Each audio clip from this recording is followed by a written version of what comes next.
Come on. Cool. Hey team, Hey we are live, obviously. We'll give it a couple of minutes in case we have some people come on for questions. But have Ray with me today. Cool. So we're just going to talk a little bit about macros. We've had a few questions about, in particular, how to calculate your macros. And basically what they are. So if you guys jump on, feel free to say hi in the comments so we know that you're watching, or just type any questions that you have as well and we can make sure that we answer those for you.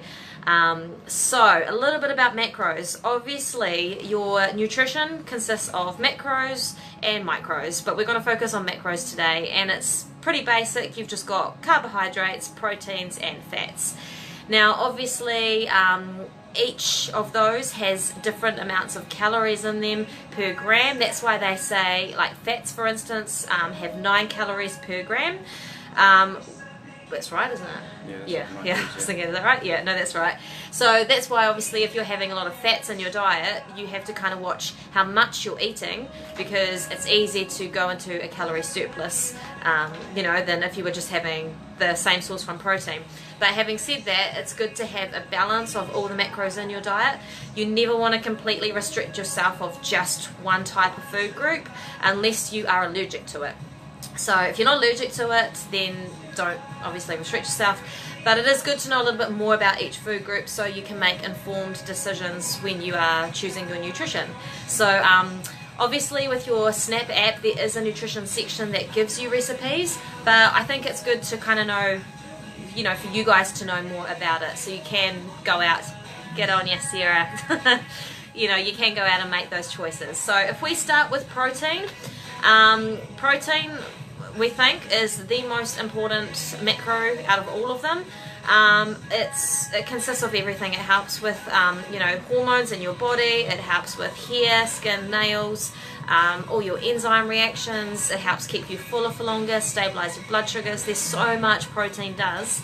It's not just build bigger muscles. Obviously that helps, but protein it helps with many things. Then you've got carbohydrates. Now carbohydrates are purely energy. You don't get essential carbohydrates like you get essential fats and essential proteins. So that's why your body uses carbohydrates for energy. And obviously depending on how active you are and your goals and fitness will depend on how much carbohydrate you need to consume. People can get a little bit confused about carbs in the way that it's this known thing apparently that carbs are bad and you should shun them from your diet. That isn't always the case. I know heaps of top performing athletes that eat heaps of carbs, and that's purely because they make sure they get their carbs from whole processed foods, like natural things like kumara, potato, even things like brown rice, stuff that isn't I love the love heart, Sarah. Stuff that isn't super processed, like say, I don't know, chips, and even things like vegetables are carbs. So it's be smart about carbs. You don't even want to completely take them out of your diet. You do need them in your diet, and we'll get into like how much of what later on. And then of course fats. Now fats are essential, you do need those. Obviously you've got your omegas, which are hugely important in hormone health. They're good for keeping your eyes, your heart, your brain healthy, cognition, focus, everything. And again, fats also help to stabilize your blood sugars. So you do want to have a balance of those in your diet as well.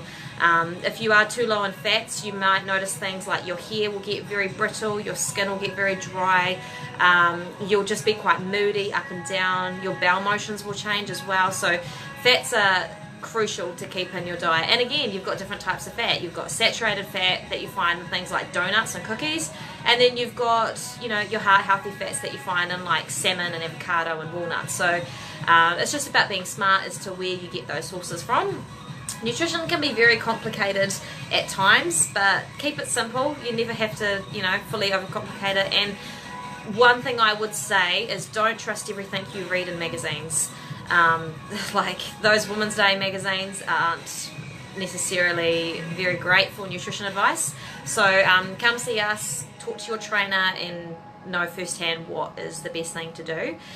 But we'll talk a little bit about how to determine your macros. So every trainer obviously has a different approach as to what works for them and what works for their clients and what they believe is best. I'll just start a little bit about what I would do, and then Ray can have a chat about what he would do with client. But I would always start with working out your protein. So minimum, I would go 1.4 grams per kilo of body weight. So if you weigh 60 kilos, you want to go 60 times 1.4 equals whatever that equals. I'm not going to do the maths on that. And that will be your minimum baseline. And that is just what you need to keep your body functioning. Then when you have like specific goals, like, you know, you want to increase your lean body mass, or you might be competing in a show or a competition, obviously your protein intake is going to naturally be higher, and it can go anywhere up to 3.1 grams per kilo of body weight. And there has been studies done that show that anything even above that, higher, is still safe on the kidneys, unless you have, like, you know, pre-existing kidney issues. Obviously talk with your doctor. Don't take everything we're saying as the thing to do. Anything like that, you'd need to consult with your doctor on that. But personally, I consume like 3.2 grams per kilo body weight a day of protein, sometimes more than my partner, and he's like way bigger than me. So, you know, it's not necessarily bad on your kidneys. See how your body responds to it, but you'll find that that will help with satiety. You won't get as hungry, and it will help to just keep you nice and stable. And then obviously, you know, any goals you got with your fitness. Then the next thing I would work out is your fat intake. So what I believe personally, and through what I've studied, would be minimum of 1 gram per kilo. So if you weigh 60 kilos, you want to be having 60 grams of fat per day, and you want to make sure that it's coming from good sources as well. It's not just coming from, you know, like, I don't know, fried stuff. You know, you want to make sure that it is good fat. And then what I would do is I would fill in the rest of that calorie allowance with carbs. So I would generally time the carbs around your training, just because that's when your body is going to be needing that energy the most, and it's going to help with your recovery as well. And then I would generally have your fats and your proteins every other meal. You want to have protein with every meal though. That's you know, that's quite important. But again, I tend to kind of base it off making sure you've got enough protein, enough fat. Carbs can sit in the background, but that's just me personally. Everybody's different. Ray, do you want to chat what you do with your clients? Yeah, absolutely. I think when it comes to macros, it's all each to their own. I mean, for example, with myself, I find that my body, I drop fat easily on a high protein, high fat diet and low carbs. However, it's not necessarily the most ideal diet for me to be functioning. I feel in order of macros, I'd go protein, carbohydrates, and then fats. I find that that's the most maintainable diet for me in order to, I guess, get the best results that I can achieve in the gym. Yeah, and like everyone is different, you know, and you'll find that depending on whether you are what they call a sugar burner, so you kind of thrive off carbs over fats, will depend on things as well. So you can change that as you go. So you might start on a diet that is, say, very high fat and very high protein and low carb, and then over time you may start to add in more carbs to the point that your body starts to use carbohydrate as the main source of fuel. So then when that happens, you become more of a, what they call like a sugar burner, like a carb burner. So then you would thrive off carbs. So you can change the chemistry of your body in that way. It just takes a bit of time. And I mean, even people that have competed would know that, you know, you strip carbs back, you'll notice that drop in energy. But if you're also adding in fats or whatever, then you'll start to become more adapted to that. I mean, that's what I personally have done. I used to be quite high carbs. I would have oats pretty much every single day, creamery every single day, whereas now I thrive more off a higher fat, higher protein diet, and that's just because I've accustomed my body to that. So everyone is different, and it's just making sure that obviously you're getting those foods from good sources as well. Hey Luke. So yeah, that's one thing. The other thing I wanted to talk about quickly was my MyFitnessPal. So there's been a little confusion around my MyFitnessPal. Now, it is an awesome tool to use. I only use it personally for tracking what I've eaten though. So I would never recommend a client to put in their stats and put in their goals on MyFitnessPal, and then take the information MyFitnessPal spits out to them as what they need to do.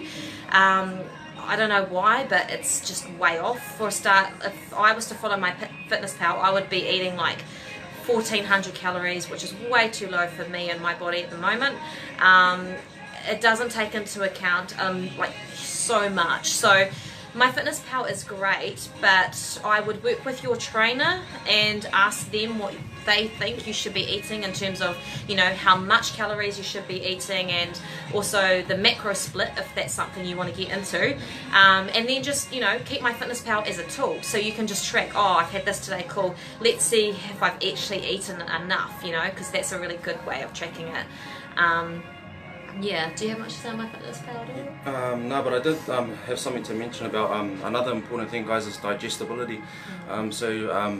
For example, your ability to digest something like beef, in regards to difference with chicken breast, the digestibility rate wouldn't be the same, obviously, because there's higher fats in the beef, so it will take much longer to digest.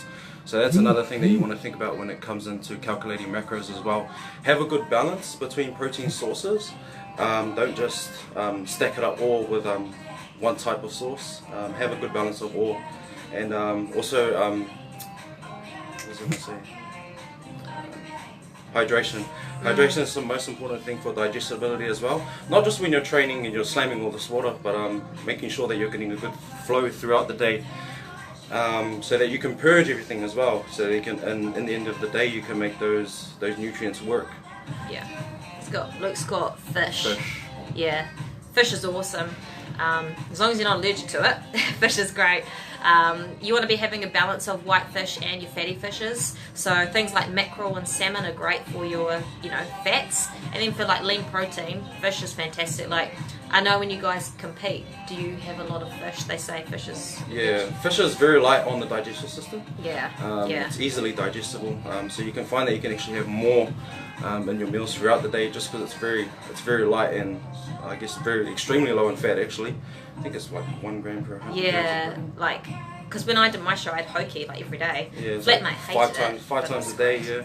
Yeah. 5 times a day of fish. Yeah. Oh, good times. So yeah, that fish is another awesome one. But yeah, in terms of your protein sources, meats, gosh, any of your lean meats, you kind of want to tend to stay away from your deli pre-made meats, because there's a lot of sort of crap really they just put in those. Sodium, heaps of sodium, heaps of preservatives. No, Sarah, not fish and chips. You little ratbat, yeah, no, not fish and chip fish.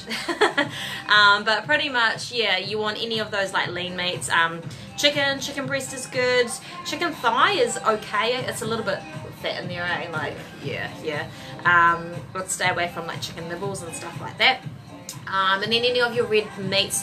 A good thing with red meat, if you are going down that track, is to look at the redness of it. So if it's like super red, you know it's pretty lean. If you can see a lot of white in it, generally that's fat. And a good way to see that is with mince. You get lean mince that I look at it and I'm like, that's not lean, there's so much fat in that. But I tell you what is good is if you go to the Aussie butcher, they do super lean. It's called super lean mince, and that stuff's pretty good. Actually, Ray, what did you say makes no sense? Rosada's just come up with a good comment there. I'll touch on something.